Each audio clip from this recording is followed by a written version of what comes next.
What's good, guys? We're back at it again with another video. As you can see from the title, this is going to be a Convos with BT vid.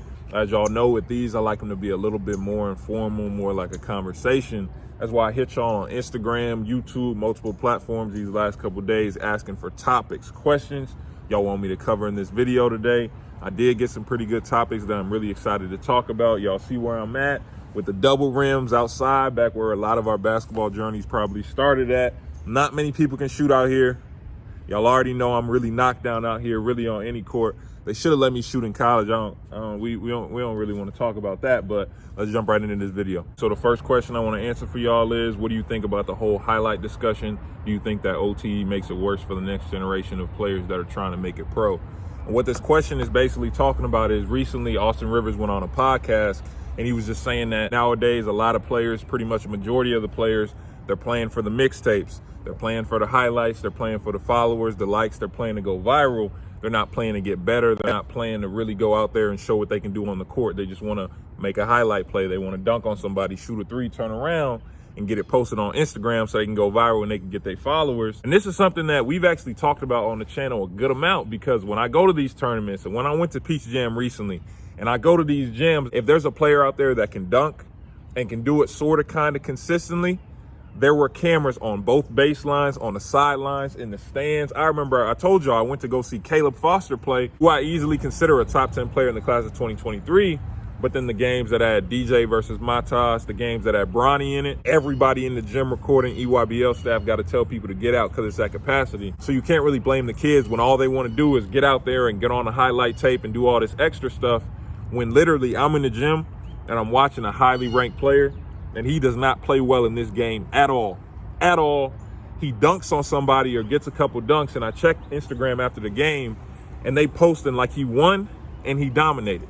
So when kids see that, all of a sudden their mindset is, shoot, nowadays I don't even have to play well. All I got to do is dunk on somebody, make somebody fall, and everybody on the internet gonna think I played well that game. It really doesn't matter. I think it's really gonna start to affect kids when certain players get to that level where you can't fake it anymore. It's either you like that or you not, and you're going up against other highly talented players. For a lot of these high schoolers, it happens in college, and all of a sudden people are wondering, oh, why is this player not this good? Why is this player not everything that everybody said that they were gonna be? It's because that player looked good in the highlights. It's because not enough people went to go see that player live, go see that player for the entire game, see him play the entirety of the game, so people can get the wrong ideas about certain players. I don't really think it's OTE's fault, because OTE, people gotta remember, was a content company first. So all they're going to be thinking about is content first, not basketball. They're not trying to be basketball purists. They worried about content and views. Now that they have the talent, the Rob Dillingham, the Thompson twins, the players like that, Eli Ellis, now people have more eyes on them. So people are really trying to dissect, like, oh, you got these players on social media doing all this extra. They better be producing on the court. And that's the same things I want to say to y'all. Like, you are a player that wants the highlights, that wants all this, and that.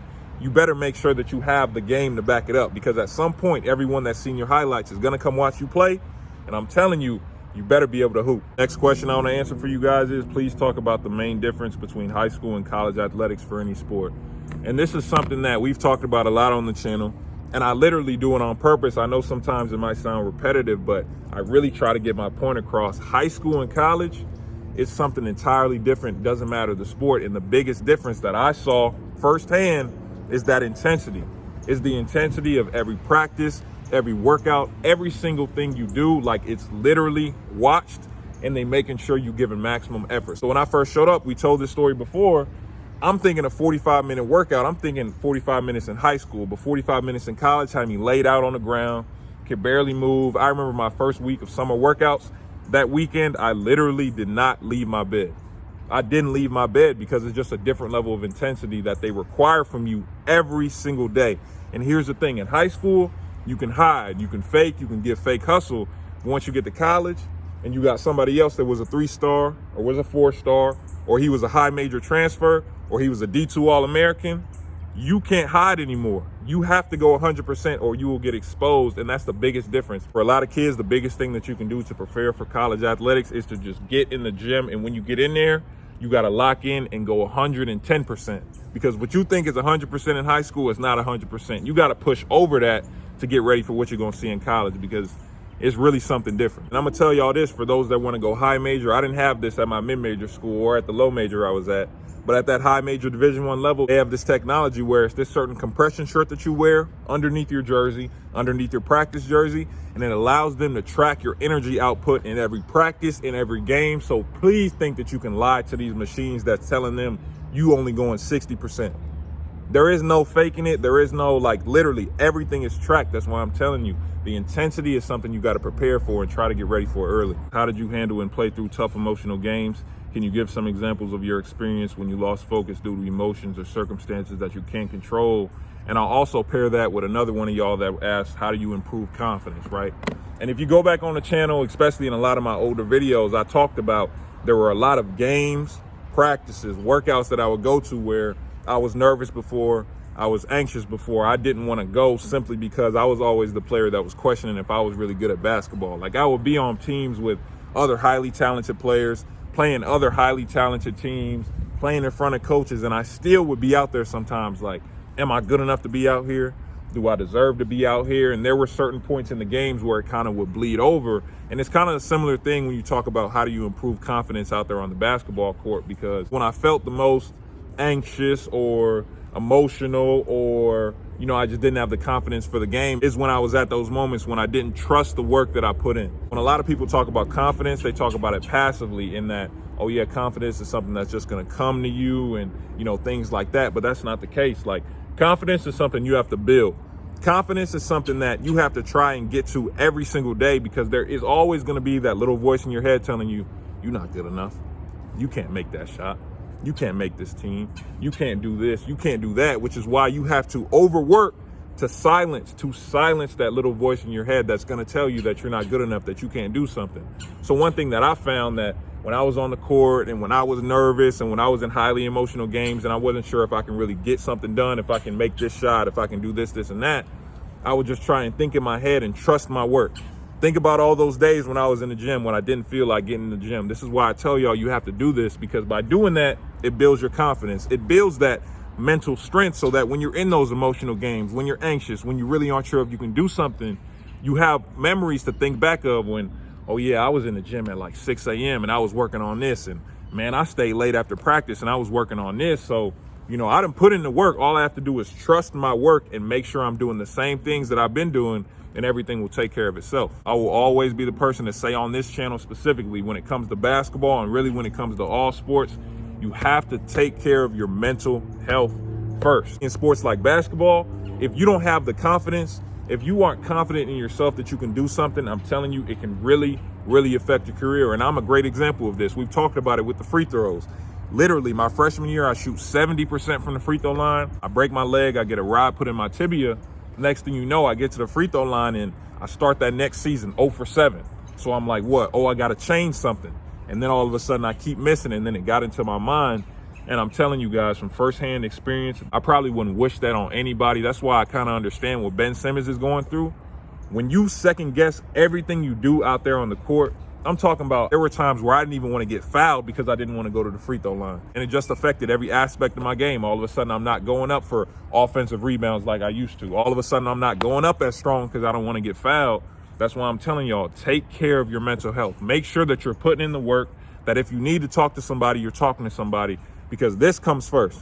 This comes first. So when you're in those situations where you're in emotional games, or you have all these things going around in your environment and you're just not confident, you need this. This is important. Work on this. Got another one. Should you play on a team that will have the most competition or best development for you?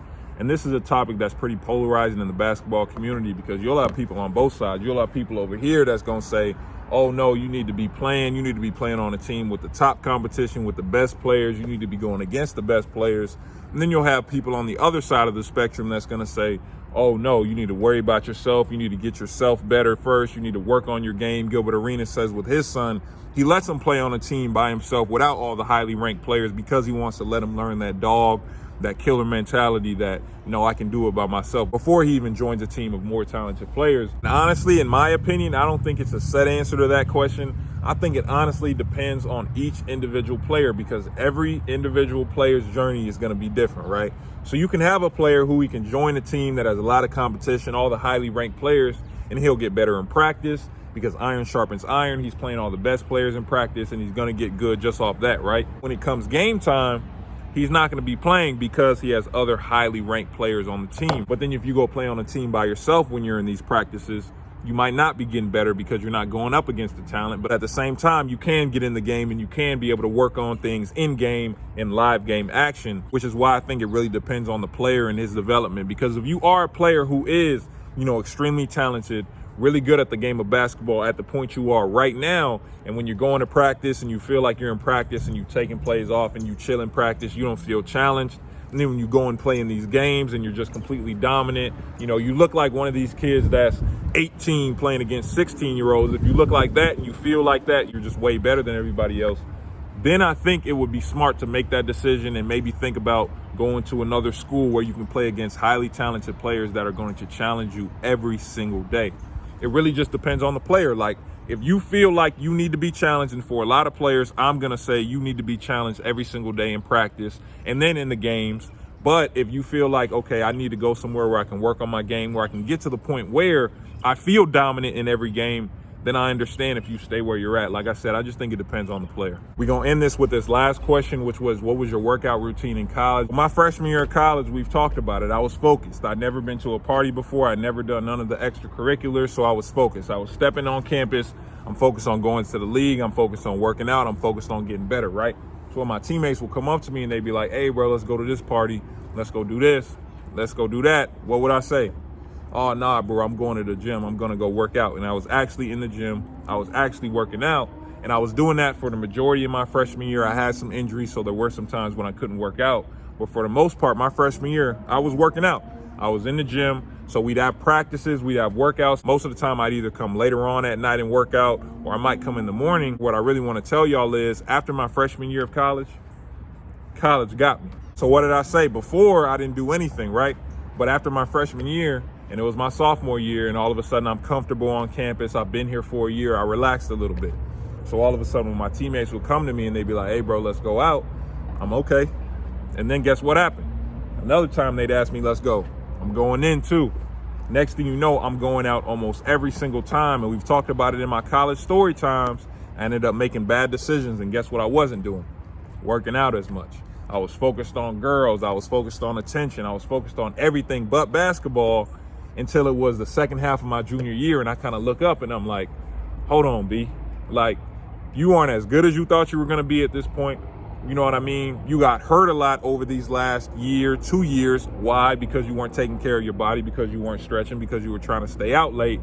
And I kind of just realized that, I really squandered maybe about a year and a half of my college experience in terms of workouts, because I was focused on partying, because I was focused on going out, because I was focused on the extracurriculars, which is why I'm telling y'all now. I know I'm not answering the question, what was my workout routine in college? Because honestly, I'm telling y'all, after my freshman year, I really didn't have one until the second half of my junior year, and then I got hurt again, which is why on this channel, I harp to y'all so many times about making sure you are not wasting your opportunities, you're not squandering your opportunities, because I think about this all the time. Like, what if you kept that same work ethic that you had your freshman year? What if you never started going out? What if you never made certain decisions that led to you getting less playing time, getting in trouble? What if you never did that?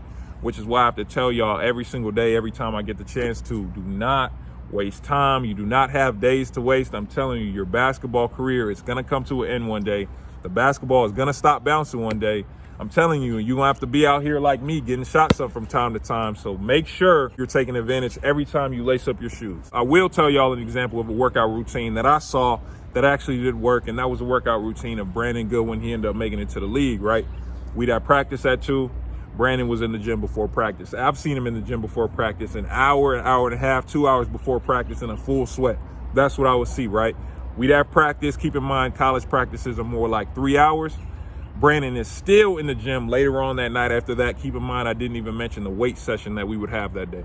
So that's the type of workout routine that it took for him to get to the level that he was at. And that's just something I wish I would have did, which is why I have to tell y'all now. Like, share, subscribe, turn on post notifications. I appreciate you guys watching. Remember, if you want the one-on-one evaluations of the breakdowns, get posted on the channel. Hit my website, btibasketball.com, in the description. If you want your own personalized question to be answered, hit my link for Noodle in the description. I appreciate y'all watching. I'll see you guys next time in the next video.